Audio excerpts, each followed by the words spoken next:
یاد رکھیں اہل علم کی اولاد جو ہے وہ بڑی امتحان میں ہوتی ہے، خوش قسمت ہوتے ہیں جو اپنے والدین کے نقش قدم پہ آتے ہیں، ورنہ اکثر بھٹک جاتے ہیں۔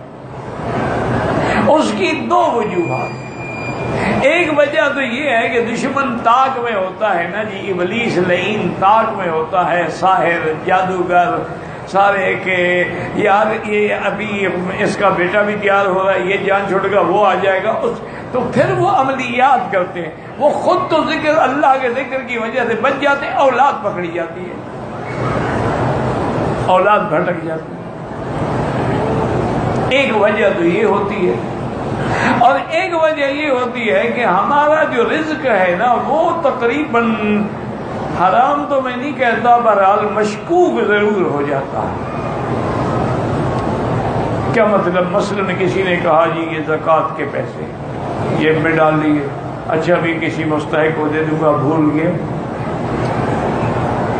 کسی نے کہا جی یہ صدقہ ہے، اچھا جی ٹھیک ہے دے دیں گے، لیکن کچھ بھول گیا، کچھ رہ گیا، کچھ صحیح آدمی کو نہ دیا، تو اس وجہ کے اثرات بھی پھر اولاد پہ آتے ہیں۔ اللہ پاک بہرحال اہل علم کی اولادوں پہ رحم کریں اور انہیں والدین کے لیے قرۃ عین بنائیں، والدین کے لیے داغ نہ بنائیں۔ یہ بہت خوش نصیب ہیں جن کی اولادوں نے بھی، اب جیسے دیکھیں نا مفتی محمد شفیع صاحب رحمۃ اللہ علیہ، اولاد نے باپ سے بھی آگے کام کیا، حضرت تقی صاحب نے، رفیع صاحب نے، ولی غازی صاحب، یعنی اتنا کام کیا لوگ نعوذ باللہ والد کو بھول گئے۔ یہ اللہ کی شان ہے، اللہ جن کو نوازنے پہ آ جائے، جن کی اولاد کو اللہ صالح بنا کے والدین کے نقش قدم پہ چلا دے، ورنہ تو میرا بھائی اللہ کا نظام ہے۔ وہ ہمارے ایک بزرگ تھے، وہ تقریر میں کہتے واہ مولا تیری تقدیر، سید دا پتر لکھے ہیر تے سکھاں دا پتر لکھے تفسیر۔ حضرت لاہوری رحمت اللہ علیہ سکھوں کی اولاد تھی، وہاں سے مسلمانوں میں تھے نا، تو ان نے تفسیر قرآن لکھی، پیر والد شاہ نے ہیر لکھی، وہ سید تھا۔ اے مولا تیری مرضی ہے کہ سید کا پتر تو ہیر لکھ گیا کہ ساری دنیا کی عورتیں پڑھ پڑھ کے آج تک بھی عشق میں اپنا مقام پیدا کر رہی ہیں، ہیر بن رہی ہیں نا۔ اِنَّ لِلَّهِ وَإِنَّا إِلَيْهِ رَاجِعُونَ وَلَا نَقُولُ إِلَّا لَا حَوْلَ وَلَا قُوَّةَ إِلَّا بِاللَّهِ الْعَلِيِّ الْعَظِيمِ۔ اور حضرت احمد علی رحمۃ اللہ علیہ نے تفسیر قرآن لکھی، اور اللہ نے ان کو اس مقام ولایت پہ بٹھایا تھا کہ فرماتے تھے کہ بھائی فقیر کے پاس 40 دن کے لیے کوئی آ جائے، کپڑا بھی فقیر دے گا، کھانا بھی فقیر دے گا، رہنا بھی لنگر میں پڑے گا، سونا بھی مسجد کی چٹائیوں پہ ہوگا، انشاءاللہ ظالم جابر فاسق فاجر بھی ولی بن کے نکلے گا حضرت۔ اور ایسے کئی لوگ ہیں، کئی لوگ، ایک دو نہیں، کئی لوگ ہیں، شرابی کبابی، اللہ کی نظر۔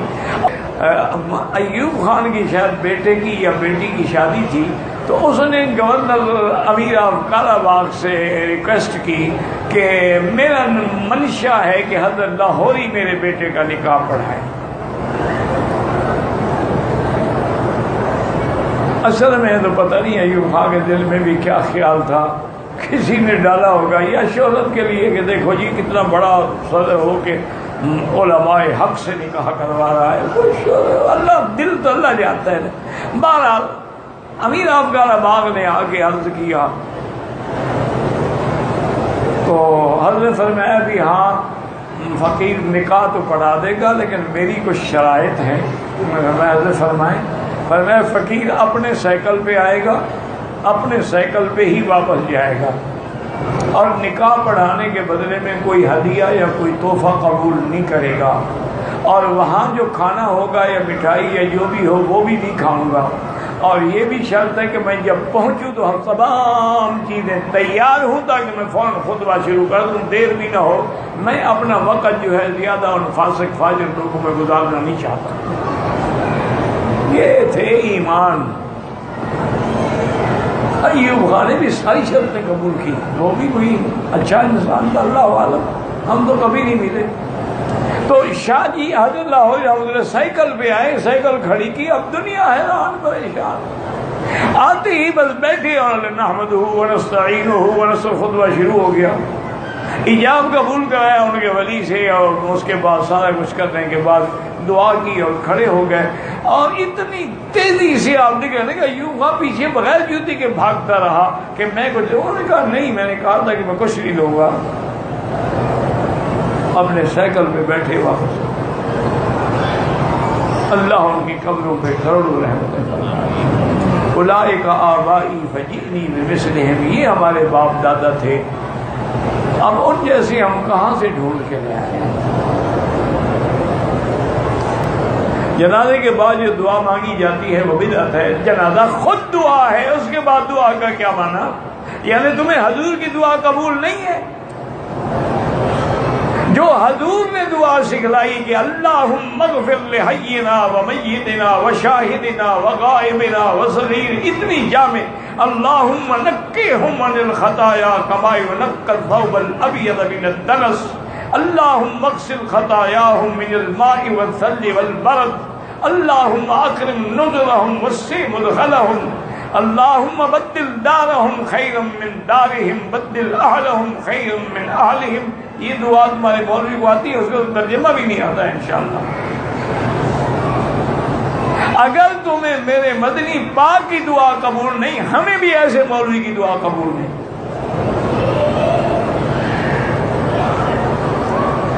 جنازے کے بعد سلام ایک طرف پھیرو تو جائز ہے، دو طرف پھیرو تو جائز ہے، دونوں حدیث میں موجود ہے۔ حنفی مسلک میں دو طرف ہے، وہ کہتے ہیں جتنے لفظ زیادہ کہیں گے اتنی ثواب بھی زیادہ ملے گا۔ نماز میں آمین، سورۃ فاتحہ کے بعد نماز میں آمین آہستہ کہیں، جہر سے نہیں کہیں۔ وتر میں دعائے قنوت ہے، واجب ہے، نہیں کرے گا نماز ہی نہیں ہوگی۔ ربنا ولک الحمد، یقول ربنا لک الحمد، ربنا ولک الحمد، اللہم ربنا ولک الحمد، جو بھی کہوں سب کی۔ یہ ابھی تک لک الحمد ولک الحمد میں پھنسے ہوئے ہیں، کوئی ضالین میں پھنسا ہوا ہے، کوئی والین میں پھنسا ہوا ہے۔ انا للہ و انا الیہ راجعون۔ اللہ کے بندے وہ بھی گراتے ہیں، وہ بھی گراتے، حدیث میں ولک الحمد بھی ہے، لک الحمد بھی ہے۔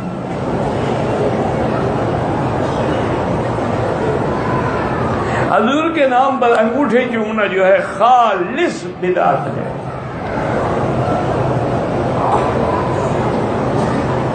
حضور قبر میں زندہ ہے، صرف حضور نہیں، تمام انبیاء زندہ ہیں۔ حضور کا تو شان ہی نرالا ہے۔ عورت اپنے خاوند کی اجازت کے بغیر عمرہ کر سکتی ہے؟ نہیں کر سکتی ہے، وہ تو گھر سے نہیں نکل سکتی، تو عمرہ کیا کر سکتی ہے؟ عورت کو تو گھر سے بغیر خاوند کی اجازت کے نہیں نکالنا چاہیے۔ خاوند اور بیوی میں سال سے لڑائی ہے، بول چال بند ہے، اولاد میں بارہا سلو کرائی، پھر لڑائی ہو جاتی ہے، تو ایسے ایک خاوند سے خلو لے لو، طلاق لے لو، کیا فائدہ لٹ کے رہنے کا؟ یا تو خاوند سلو کرے یا طلاق دے۔ یہ کیا معنی معلقۃ بین السماء والارض؟ اور ایک مسئلہ یہ بھی سمجھ لیں، جو لوگ اپنی بیویوں کو 2 سال چھوڑ کے لڑائی جھگڑے میں بیٹھے ہیں، انہوں نے اگر گناہ کیا تیرے سر پہ ہوگا۔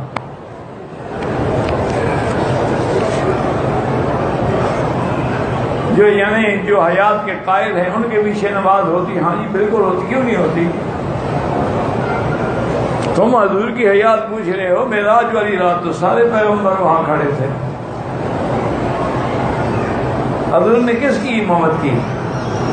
پیغمبروں کی روح آئی ہوئی تھی، وہ خود نہیں تھے۔ قرآن تو یہی کہتا ہے فَلَا تَكُنْ فِي مِرْيَةٍ مِّن لِقَائِهِ، آپ ان کی ملاقات میں شک ہی نہ کریں کہ وہ حقیقی ملاقات تھی، تو آپ امام الانبیاء کیسے بنے؟ اور ان جھگڑوں میں نہ پڑو. خدا کے لیے میں اللہ کے کعبے میں درخواست کرتا ہوں کہ حیات ممات کے مسئلے نہ چھیڑیں. نتیجہ یہ ہوگا کبھی غلو میں بڑھ جاؤ گے تو کافر ہو جاؤ گے, کبھی شان میں کوتاہی کر بیٹھو گے تو کافر ہو جاؤ گے.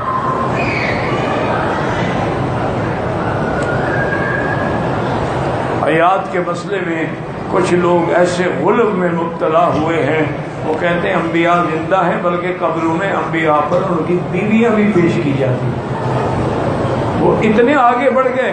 اور کچھ ہماری برادری ایسے پیچھے ہٹ گئی, انہوں نے کہا جی کیا ہے, مر گیا, بات ختم ہو گئی, اور کیا ہے, مردہ ہے نبی, اس کے بعد کیا حیات ہے.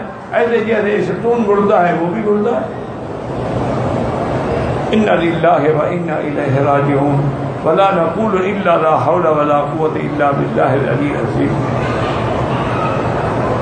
کہتے جی کہ انبیاء علیہ میرے بھائی دور سے نہیں سنتے, جو روضہ مبارک پہ صلاۃ و سلام پڑھے گا وہ سنیں گے, دور سے فرشتے پہنچاتے ہیں.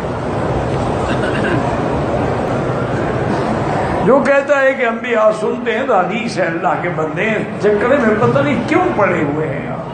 یہ قبر میں آپ سے پوچھیں گے میرے نبی کے بارے میں تم کیا بات کرتے رہے, یا حشر میں پوچھیں گے, وہ تو حدیث ہے, ما من مسلم یصلی علیہ الا رد اللہ علیہ روح وارثہ علیہ السلام.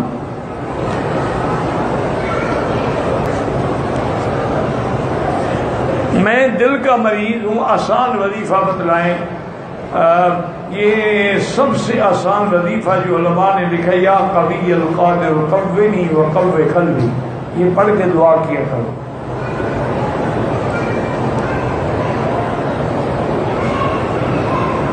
اگر میاں نے بیوی کو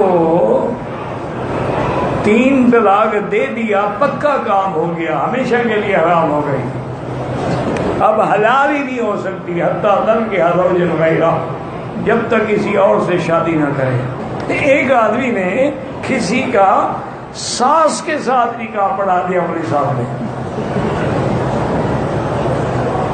وہ مولوی گئے, انہوں نے کہا مولوی صاحب خدا کا خوف کرو. کیا؟ انہوں نے کہا خدا کا خوف تم کرو. انہوں نے کہا کیوں؟ انہوں نے کہا اس کی جو بیوی کے ساتھ نکاح ہی تو مشرک ہے, قبر بشیدہ کرتے ہے ہی کافر, نکاح ہوا ہی نہیں. میں نے تو اب کرنا پڑا کہ مسلمان کیا تو اس کا نکاح کیا ہے. انہوں نے کہا پہلا نکاح تو اس کا ہے ہی نہیں. اور بھی بڑے سمجھدار ہوتے ہیں. شوہر حرم میں موجود ہے, اس کی بیوی اکیلے سفر کر سکتی ہے. کہاں کا سفر؟ باہر کا سفر نہیں کر سکتی. ہاں ہوٹل سے حرم آ جائے تو کوئی حاضر نہیں. اعتکاف بیٹھنا چاہے, جب تک خاوند اجازت نہ دے اعتکاف نہیں بیٹھ سکتی. خاوند اجازت نہ دے عورت نفل بھی نہیں پڑھ سکتی. خاوند اجازت نہ دے تو عورت نفلی روزہ بھی نہیں. پتہ نہیں خاوند کو کس وقت خواہش ہو جائے, اس کی خواہش پوری کرنا ہے نفلی عبادت سے کروڑ درجے بہتر ہے. میرے کام میں برکت نہیں ہے, استغفار زیادہ پڑھو, حلال کھایا کرو, خود بھی خیرات کیا کرو, چاہے ایک آنا ہو, چاہے ایک پانی کا گلاس ہو.